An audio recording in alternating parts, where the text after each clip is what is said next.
Hello, everyone, and welcome back to the Better World podcast. And I'm your guest host, Elena Obukhova. I'm an early crypto adopter, entrepreneur, and a keynote speaker. I founded one of the first consulting companies in the crypto space, FAS, and currently running an NFT ticketing platform, Flashback.one, that already works with biggest events in the crypto industry and taking over New York City. And and Going to today be I have Miami. yeah, and soon Miami. And today I have a guest and a close friend, Francis Berwa, managing partner at Avis Layer, co-founder at Homeblog, and the co-founder at Parallel.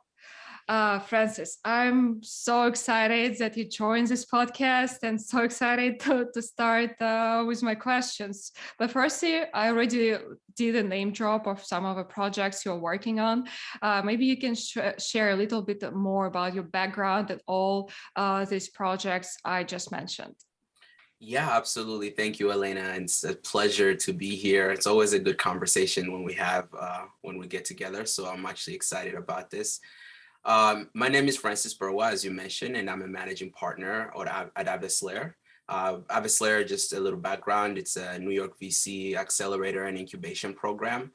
And essentially, we leverage our network expertise and range of capabilities to add value and catalyze growth, right, within projects and founders in the space. For me personally, I'm in New York. I came to New York in 2014. Before that, I was in Ohio. That's where my folks are at. Before that, I lived a little bit in Europe and in Africa, which is where I was born. So that's my background. I was a poli-sci and international business major. I went to Rice State. Yeah, and the rest is history. So that's a little bit about it. With as far as our companies, because we have an incubation and acceleration program, I'm definitely excited to tell you a little bit more. You just dropped one of them, which is Parallel. For us, before just to give you a background, before this, we were my partners and I, we actually had a co-working space in Soho, New York. It was called Layer East. And we basically ran that, and we had tech founders. We called it like a speakeasy, because we work everywhere, but here we are in a little space, but people loved us. And we're basically venture operators, and we focus on working closely with teams and founders. And each partner essentially leads certain initiatives. For myself, I'm excited to be working on Parallel, and it's an immersive travel and gaming experience in the metaverse. And I work alongside some amazing souls and amazing persons. So, I can't wait until you meet him one day. But yes, that's a little intro that you asked. And since you started with Avis Layer, and I know that your new cohort is starting very, very soon. And I wanted to ask, what type of projects are you looking for? I know it's within blockchain and AI, but any specific criteria, any specific projects you are trying to look for? Yeah, so already that we call ourselves ABCD, right? That's AI, blockchain, cloud, and data analytics. But we're agnostic, but we focus more on founders, a little bit more of an experienced founders. That helps a lot. We're not teaching you how to make decks. You can get that information publicly online. But what we do is we actually work closely with you. As I mentioned earlier, as venture operators, we find the problem you have, and then we work together in a 12-week program to solve it. So most of the companies right now that we're looking at, of course, there's all these trends, right? In Web3, there's gamification, we already basically found the metaverse through the incubation, but ideally, it's experienced founders. We don't want to limit because we might get inspired by meeting a founder who's building something we have not thought of before. So yeah, we basically, as long as they have a driven mission, and of course the market makes sense, and the founder has an experience, then we work with them. And it's actually interesting as long as market makes sense and knowing crypto and blockchain industry. Does it make sense? Maybe not. It's like it's changing so quickly, you know, like sometimes I'm feeling like one day I will get up and I will not understand what people are talking about, whereas everything is changing so fast, right? We have like a new trends appearing, new like some new like things happening, like new projects appearing on the market like every second. I Yeah, feel like at least it same. feels like. You try to catch up on reading every time just to make sure you didn't miss a beat, right? No, absolutely. I feel bad for these Exactly. founders. They have to always adapt, right? And I'll jump into what you just said because it makes a lot of sense. Just as an example, our the last cohort we had a company that, you know, we identified the issues. We knew what we were going to work in for the 12 weeks, but we knew that this whole NFT trends is happening, right? It's here. So it was easy for them to say, well, you know what, we're going to also incorporate NFTs within our, you know, our offering. And we had to do that in the middle of a cohort, and that's fine. You know, you have to have that adaptability, but it was interesting. So yes, always changing.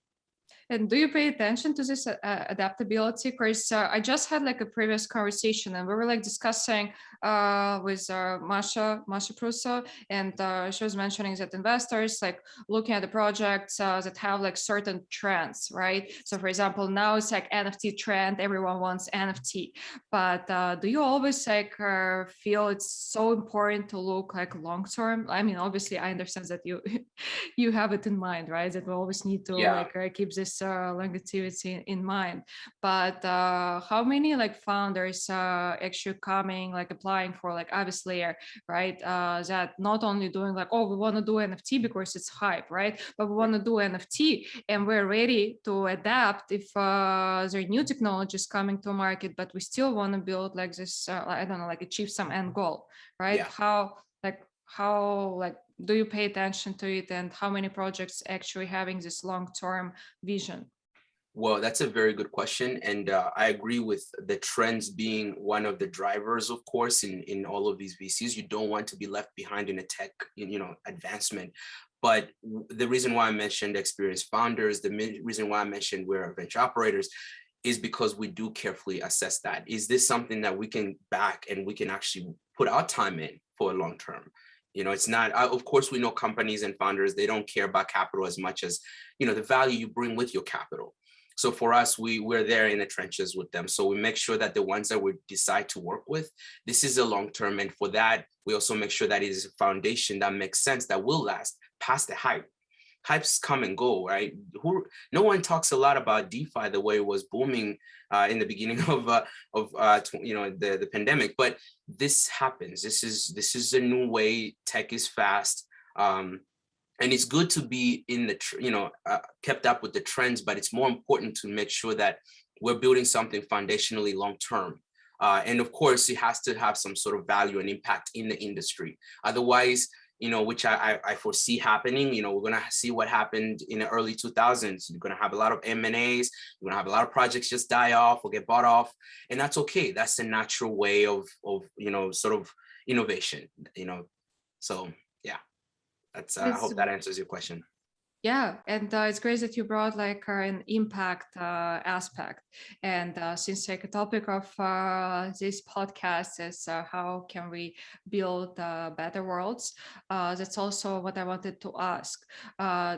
We see a lot of projects are happening like I would say sometimes I feel like it's a 70 or 80% of projects that are just like building something because of hype, right? Some NFT drops right now, right before it was DeFi, there were like a bunch of like same like replications of the same project just to put like a trendy word or DeFi to their project name, right, and raising millions.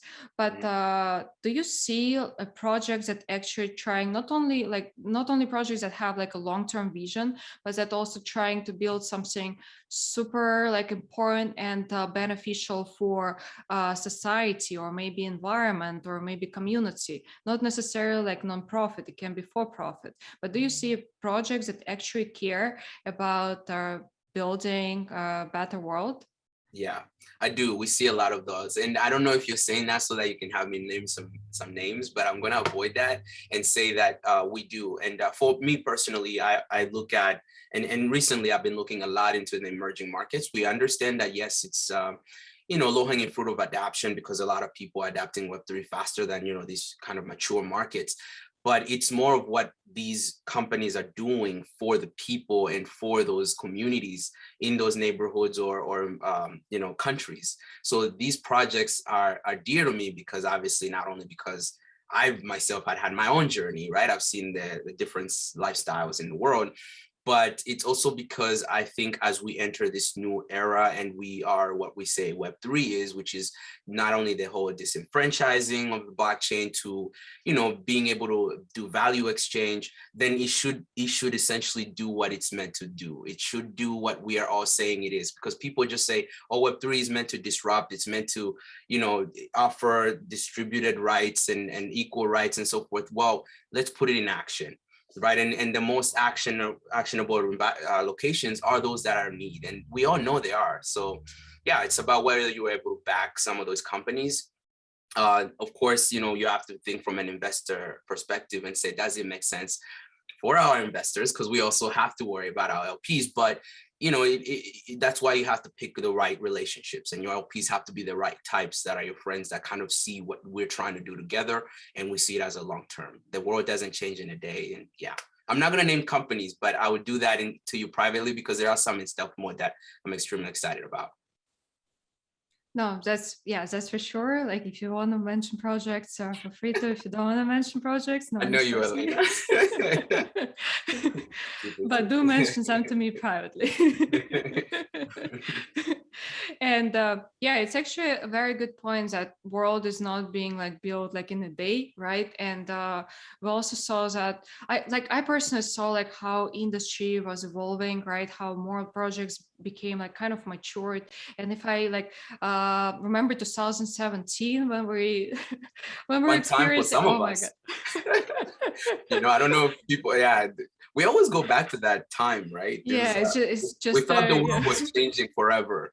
It's like and the question was whether you should sell and cash, and but they all suffered in 2018. A lot of people suffered in 2018, right? Because that was the worst bear market in history. But go ahead. It's funny. Yeah, no, it's like 2017 and 18 is actually I think at times that we all remember, and I still that's kind of like an interesting part that people were still gathering to build something so like powerful for a community, to give like financial freedom, right? And I still feel like it remains till now, just like with a difference we had, or maybe not a difference with all the scam projects, right? In 2017, 18, it was just it was just crazy, and for me it was ridiculous. All these landing pages that are just exactly the same. You have no idea if it's a real project or it's a scam. You're just putting your money with your own risk and like hoping that these guys are actually trying to make a world a better place.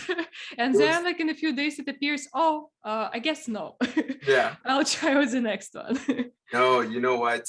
It's funny you say this. It's funny how people put so much energy into scams where they could put the same energy into real projects. Because I remember those 100-page white papers, and I feel like the time you take to do that, you could have done a lot of other stuff. But no, you're absolutely right. And even in this VC space, we saw that in 2017. I remember going to Consensus, and there were so many funds. There's so many new funds. Oh, I'm a VC, I do this. And in 2018, you saw the same people and you asked them how everything's going. Then, it's as if they never mentioned they had a fund, right? So it was interesting conversations. And that's why some people there's a lot of friends that I have that some are even, they've been in a space even longer than myself. And the real people, you'll be able to know, you'll speak with them. They have their head down, they're working. I mean, of course, that's not generalizing, but this is the reality. But also there's nothing new under the sun. Scamming has been happening even before this space, right? And early internet boom, right, when people were literally getting investment and doing IPOs on just an idea. So there's nothing new. This is the kind of like human nature and how we work and operate. And that's why us as investors, us as people in this space who really see the value and actually work to try to improve this whole I guess I'll dare say world, we have to be able to carefully articulate who's real, who's not, look at projects, back the ones that we believe in. And you can back a project that's actually legit and it may not just work out. That also happens, right? We've seen companies fail even after they raise funds. So we just have to try the best we can. There is no perfect world out there and perfect way to pick these things.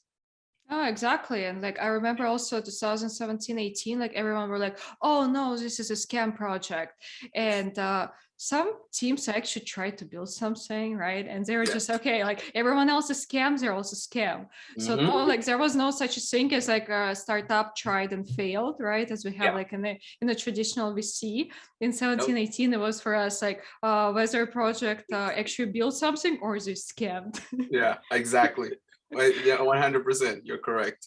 I feel like Yeah. some of those projects were labeled as scam, but they did try. They probably tried, and just because half of the time these were first-time entrepreneurs. They would raise money on these ideas, and I don't think they knew how to do it. Right? They had an idea. Anyone can have an idea. How many times do you have a friend that you sit with and we're like, it would be great if we did this, but in actuality or execution, no one, not, you have to have the right expertise. You have to have the right people, and of course the trial and error paths, right? And most importantly, one of the most important factors is how do you manage that money?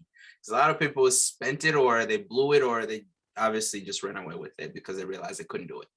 But yeah. Yeah, yeah. And you also like bringing this point, like people didn't know what they're doing. I still feel we don't know yet what we're Yes. doing. It's just like it's a new trend like every year, right? Like we had now like we're entering a metaverse. Do Ooh. people really know like what metaverse is, right? It's a very new field, like where we're just entering, we're just exploring. And I still like I remember there was a recent boom of this East Towers. I don't even remember how the project is called. When like people were going crazy, like buying like some apartments.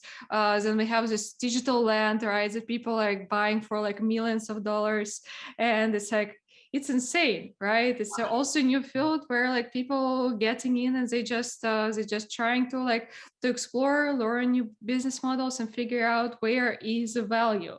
And yeah. I was going to say the interesting conversation is when you're talking to traditional investors and you're telling them that there is people who are spending millions on just like a virtual land.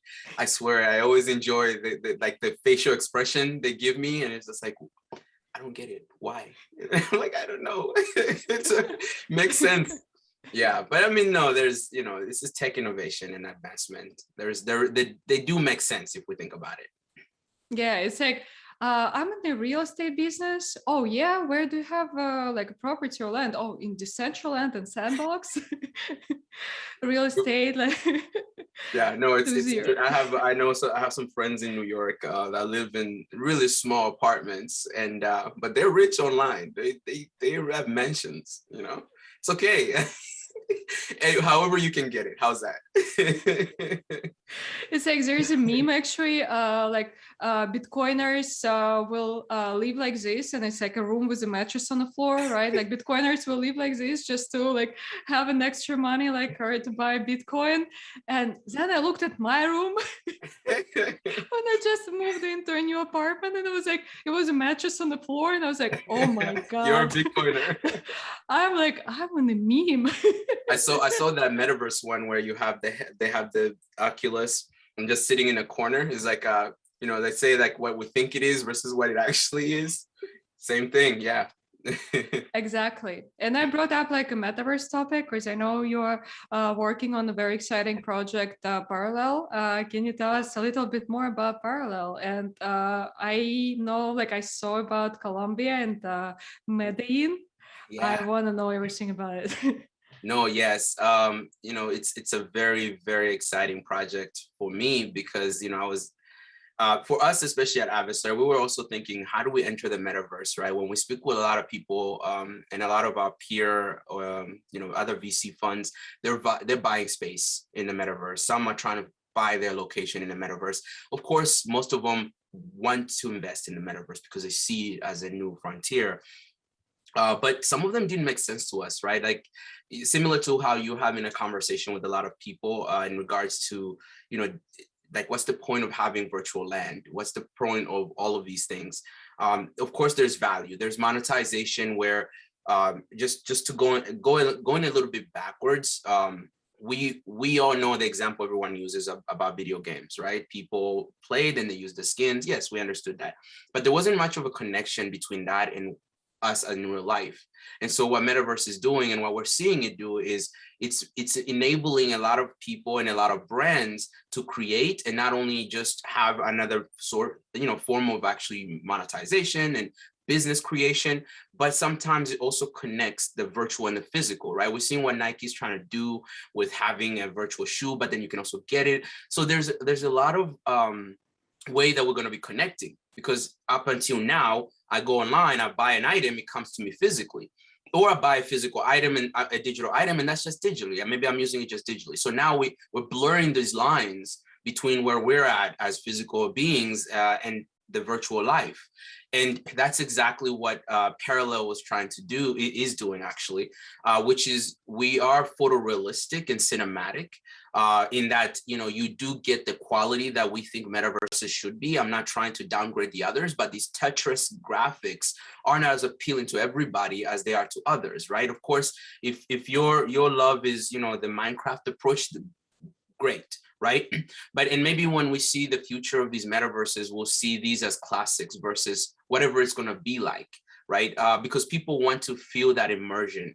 And when we go to the movie theaters or anywhere else and we have the 3D, that's for a reason, right? It's activating certain sensors. So Parallel essentially is creating digital twins of real life locations, but primarily it is focused on brands. It's focused on communities where, Metaverse is being coined as, the new internet for a reason, right? Because we had these regular advertisers that just put ads, you do campaigns, but now we're seeing these brands, and we're talking to a lot of different advertising agencies that essentially they have their metaverse arms because their clients are asking them, hey, how do I get there?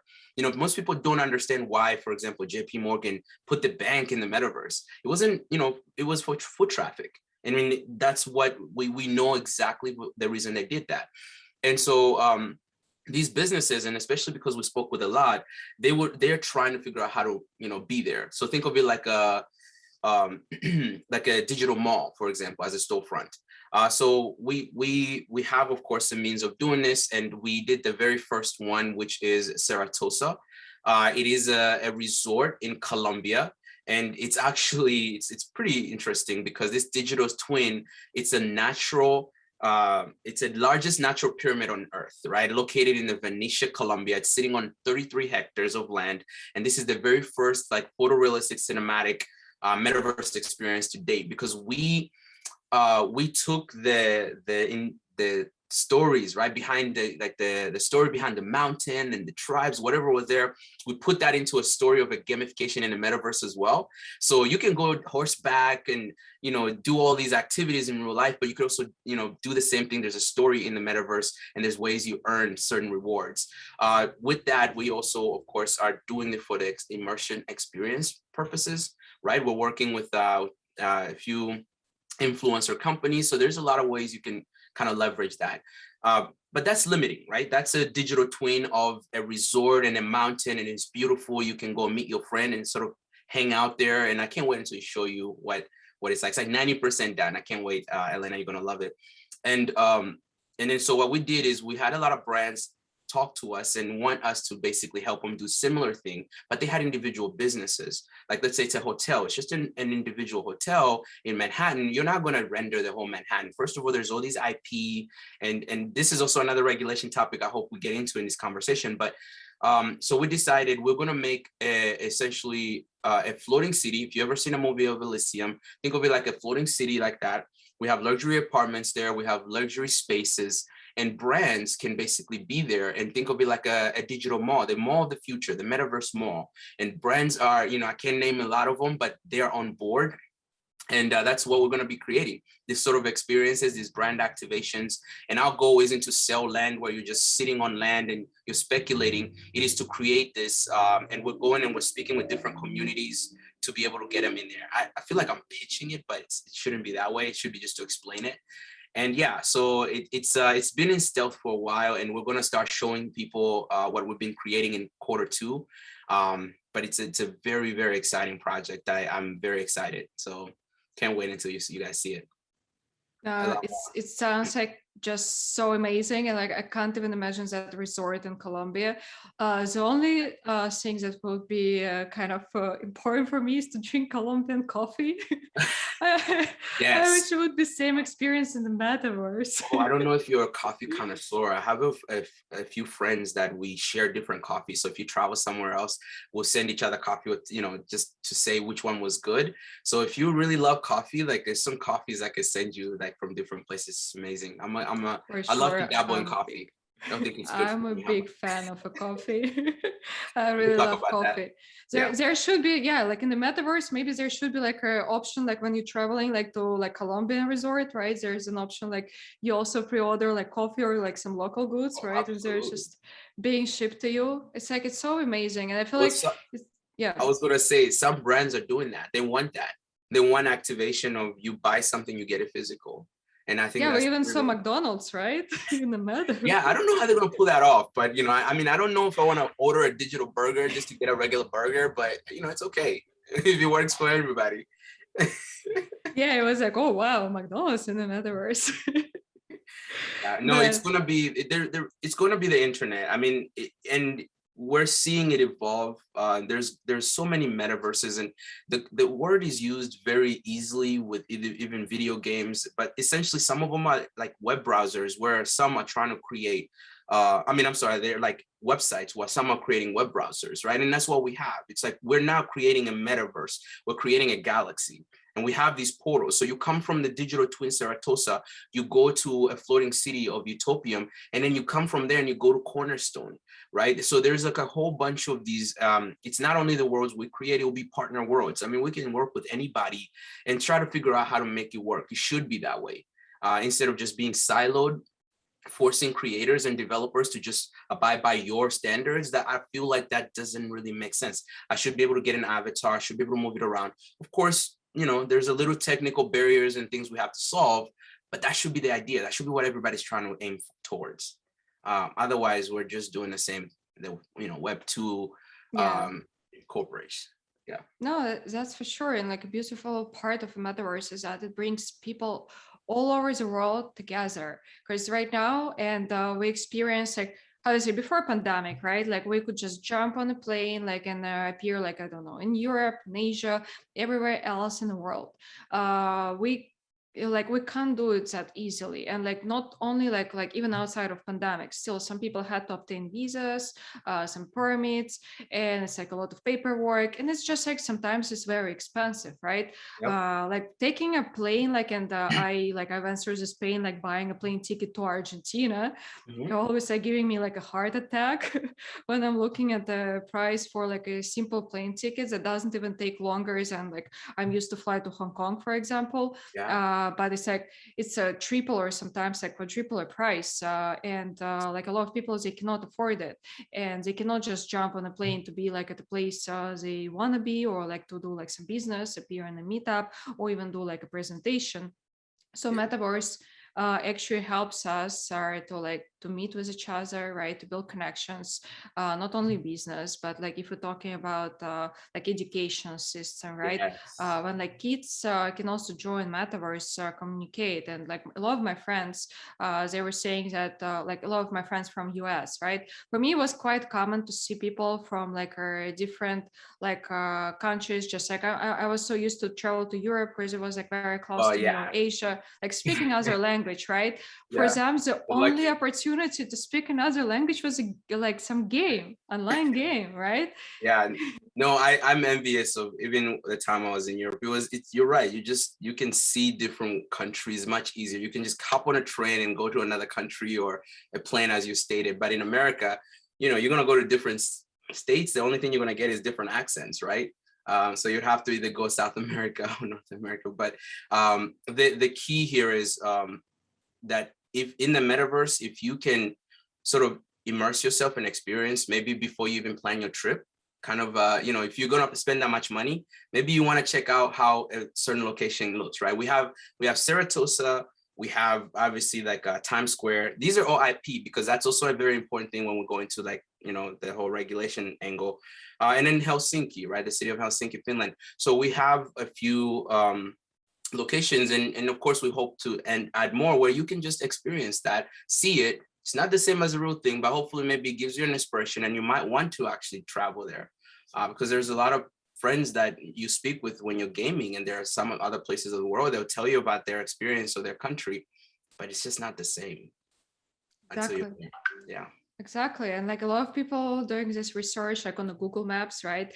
I used to do it all the time before like planning my trip, building up a list of places, checking them out like in a panorama view, right? Just to check out like how Oh, you did all that? Huh? Yeah, because I don't have time, right? I have just a few hours to see a place. I want to make sure I see like a place that I want to see and that I will actually enjoy. Did you also print out the map on Google like back in the day? Like I don't know about you, but we used to have maps where you have it and you're actually looking at the map.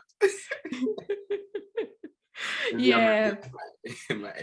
I remember that was happened to me in China. They handed me like a paper map because like when we just arrived to China, we didn't like have VPN and we couldn't use Google Maps, and we were like, oh, but how are we supposed to get there? And they just handed me like a paper map, and I was like staring at it. I'm like, I don't know how to use it. Can't even read it. Oh man. Oh, I can't read. I can't read. You were able to read Chinese back then? Yeah. Oh wow. Because when I moved to China, I already spoke some Chinese. Oh, you're lucky. When I went there, I didn't know anything. You should see. I almost didn't survive. I actually went and got food, and I gave them my card because when I travel, I tell myself that I need to immerse myself in that experience. So I sat down, I got the food, and I gave her my card, and she looked at the card. She was looking at it weird. I was like, no, and she gotta know. And I was like, wait, what am I supposed to pay with? I didn't bring cash. So I was asking my friends on WeChat, they were sending me these red pockets. That's how I survived in China. Literally, I had red pockets just scanning left and right. And I realized that maybe I should actually Google like you did and do the panorama view before I go places, because that was scary. Oh, now we have a metaverse. There you go. Exactly. So I can just go to China and the metaverse. Yeah, exactly. But talking about the metaverse and all these like opportunities are that like we are opening for like just people all over the world in general.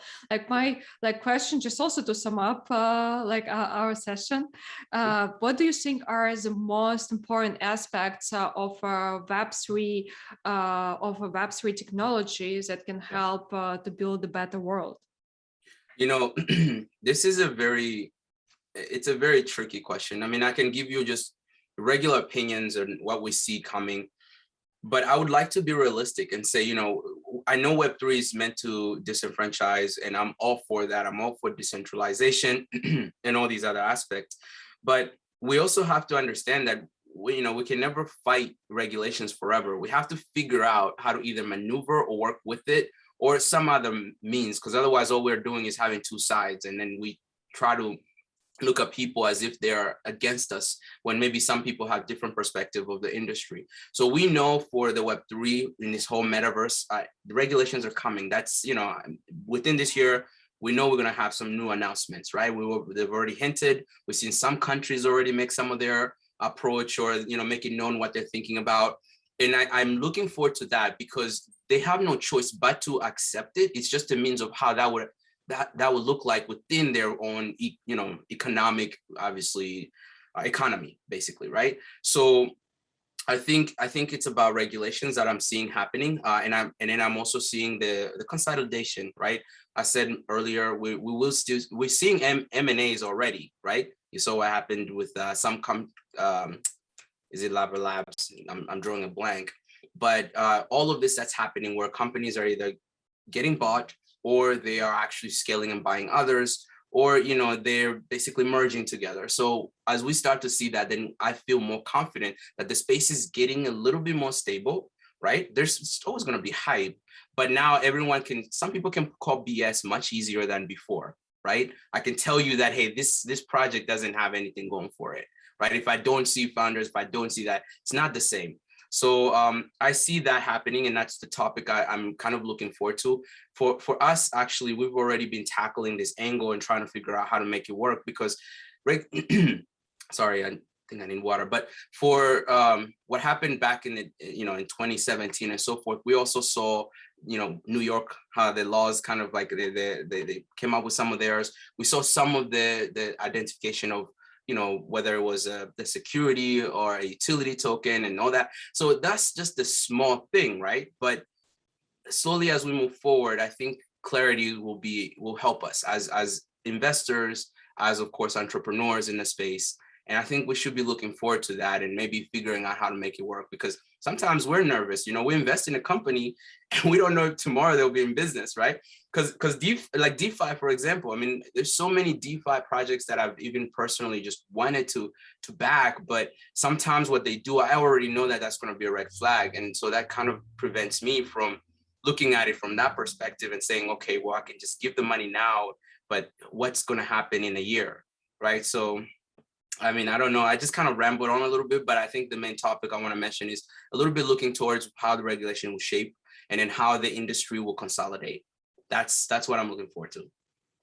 Yeah, and I completely agree. We have a lot of like resistance, like between both sides, right? We're trying to see like, oh, we don't need regulations. We want to like build our own world, and then like we have like still a lot of mess happening on the market. And I completely agree. Like we're still consolidating and trying to find a way. It's also like it's a waste of time, right? We want to make sure a project's growing, right? And investors feel confident they're investing in. There is no like like resistance on the market. So I definitely I'll add one more thing, Elena, if you allow me.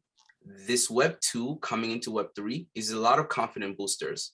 You know what I mean? It's like it helps us, because the hype of 2017 is not the hype we've had recently. The hype we've had recently it's real. We know we can't go back into, I don't believe we can go back into the 2018 bear market type of markets, right? Like environment. So it gives me confidence because we see that the real money, and to be honest, not talking about money, but the real money is in Web 2 because they need to transition over. Web 3, it's a small market. It is growing. It continues to expand, but you can't just ignore what's already been existence, because that's what our economy runs on. So them coming over is very good for us in our environment.